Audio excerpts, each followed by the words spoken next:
All right, let's get into the morning's newspapers. We're joined by former Conservative advisor Laura Dunn and author and broadcaster Natasha Devon. Laura, Natasha, good morning to you both. We're not going to talk about football straight from the top. We're going to do the politics of this all. Yes, we're all relieved.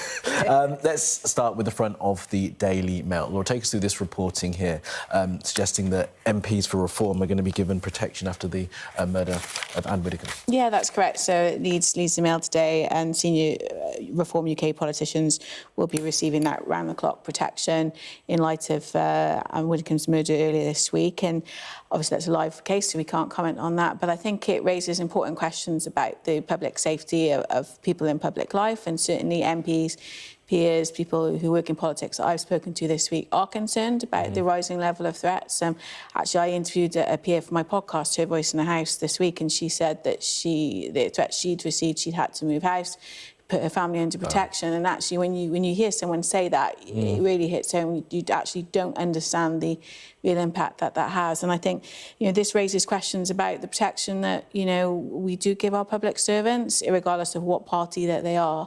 And I think it's rightly something that perhaps the government should be looking at, and Parliament as a whole. And Tash, what do you make of it? I mean, of course, this Anne Widdecombe's killing is just the latest of politicians who have been killed in recent years. And I do think as well that politicians, this isn't me victim blaming, but I do think that they ought to look at some of the language that they've been using recently, words like betrayal, for example, which they are often picked up on by the Speaker when they use it in the House. But that kind of febrile language has real world consequences. And I think we all just need to take the temperature down a little bit, because as we can see, the safety of public figures is at stake here. And of course, being a public figure, they're out there, they're holding constituencies. I mean, Anne Widdecombe had retired from frontline politics, but was still very, very accessible. Indeed, and a lot of MPs do have a kind of second life in entertainment, and their legacy follows them, and I think that ought to be taken into consideration. OK, let's move on to the front of the Telegraph here. I love this Andy Burnham speculation. We're going to find out exactly what he's going to do in a couple of weeks. Only a week left. Only a week to go, right? So now here we've got more speculation. Take us through this reporting, Natasha. So there was part of a package which was trying to reduce the backlog in the courts, but there was one part of it in particular that was incredibly controversial, which was scrapping juries for trials where there would be less than a 3-year sentence at the end of it. And it was heavily criticised by the bar. They said that it was completely unevidenced, the idea that it would reduce the backlog in any way. And obviously, trial by jury is a really key British right that a lot of people think is very central to our justice system. So there's this MP for East Hull called Carl Turner, who lost the whip because he has been so outspoken about this. But it's expected that not only is Andy Burnham going to remove this particular part from the package, and MPs will not be given an opportunity to vote on it, but he's also going to welcome back Carl Turner into the fold. Yeah.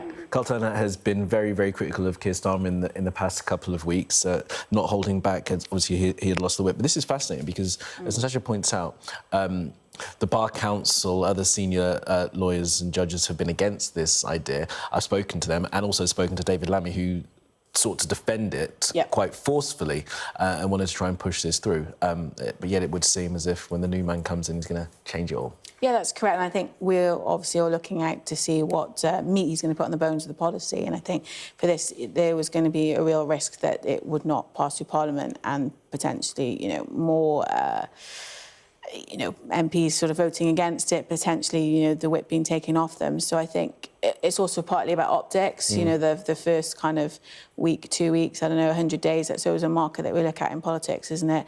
I think, Burnham and his team will be really keen to avoid any of that kind of turmoil, etc. So, kind of pitch-rolling it now is a good way to test the ground and cut that off before any sort of rebellion might happen. I mean, the government argument was that it was going to cut the backlog, as you point out. Like, the Bar Council said that it was never actually going to do that, but I don't remember there being sort of an alternative plan to try and bring down the court backlog, apart from just more money being put into the system. As ever wasn't it, with every sort of policy idea. So I think that's correct. But, like Natasha said, it'd be interesting to see if Carl Turner is welcomed back in to the fold, which I think all the signs are they probably Does he have big plans as to how to cut the backlog apart from the extra money?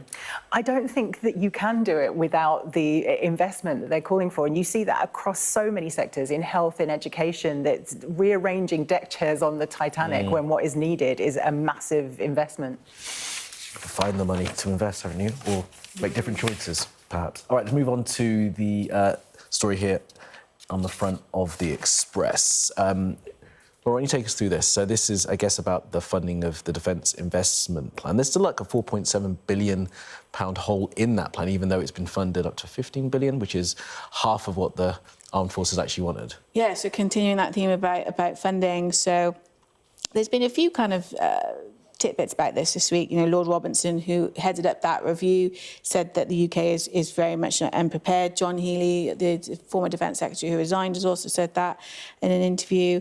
And I think, you know, it's that continuing narrative that there are these threats. We're sort of seeing bits of them. We're not seeing them every day. And the government really has to commit to that increased level of spending.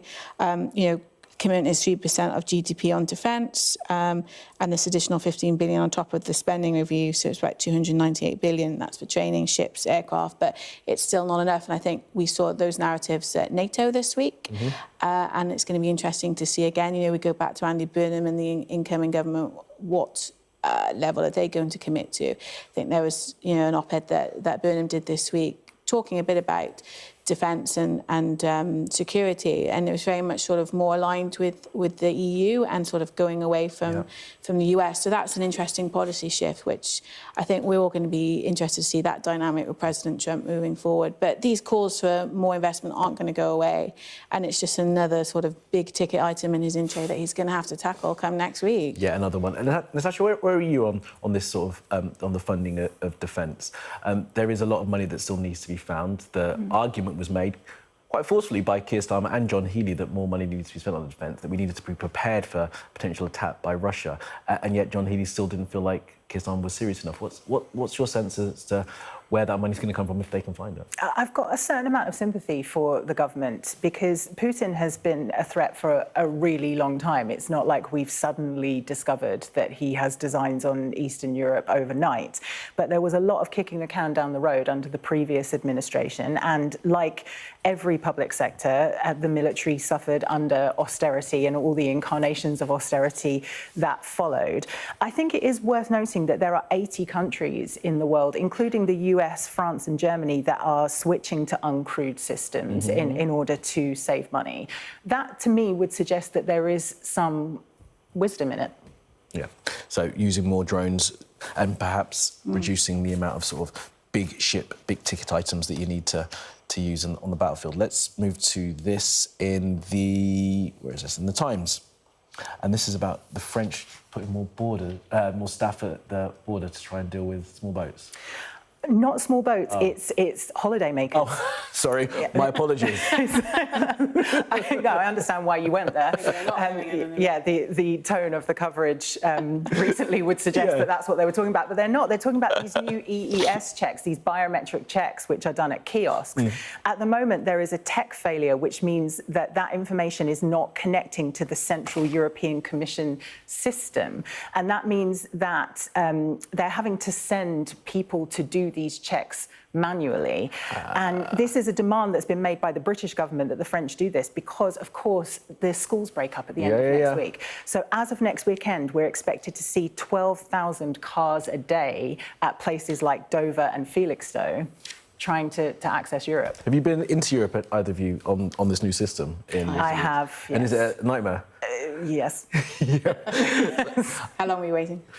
It's so disheartening. You see the queue for all the people with an EU passport just so efficient, and then you have to go in the other loser queue and wait for normally about an hour at least. Sovereign British queue. Do you have to put your details in? And once you've done your details, the idea is that it's going to be efficient the next time you go, right? That is the idea, but if it's not sharing the information with the central system, then how is that going to work practically? No, I went into Greece, and I think they've put it in abeyance for 12 months, so it was swift in and out of Greece, but other countries not so much. Well, I mean, when you go to America, you end up standing in line for 2 hours. I had that joy last year, so... Maybe we start getting into that country. All right, let's move on to this one. Where are we? The Telegraph, and this is one of those stories that we're leading on today as well, the increased violence in the Middle East. Page 14 in the Telegraph. Yeah, so it's also around about Iran closing the Strait of Hormuz. We saw, obviously, several days of mourning for the Supreme Leader. And, you know, I think there is obviously that increased threat of risk of violence, and President Trump has said that as well. So the strait is closed till the end of US intervention, and that memorandum of understanding is under increasing pressure. Perhaps it's not worth the paper that it's written on, or, you know, drafted on the computer, but it's a lot of those tit-for-tat actions that we're seeing, and I think it just shows that instability is going to continue. But also Trump is really keen for sort of, I hate to use the word quick win, but obviously with the midterms fast approaching later this year, he really needs to get a hold on this, particularly for the domestic agenda, because there's lots of problems there that in terms of legislation and people, you know, losing confidence in his administration. A quick final thought from you. I mean, you're right, it's completely divided. The MAGA movement is incredibly unpopular, this action in Iran, and he does need something to happen before the midterms. But he also seems really concerned that the Iranians are going to make an attempt on his life, and has specifically written about that on Truth Social. Wow. Again. All right, Natasha, Laura, thanks both for that. We'll see you again next hour. We'll go through the morning's newspapers then. Stay with us. We'll be back with the headlines in a moment. We're going to talk once again about Super Jude.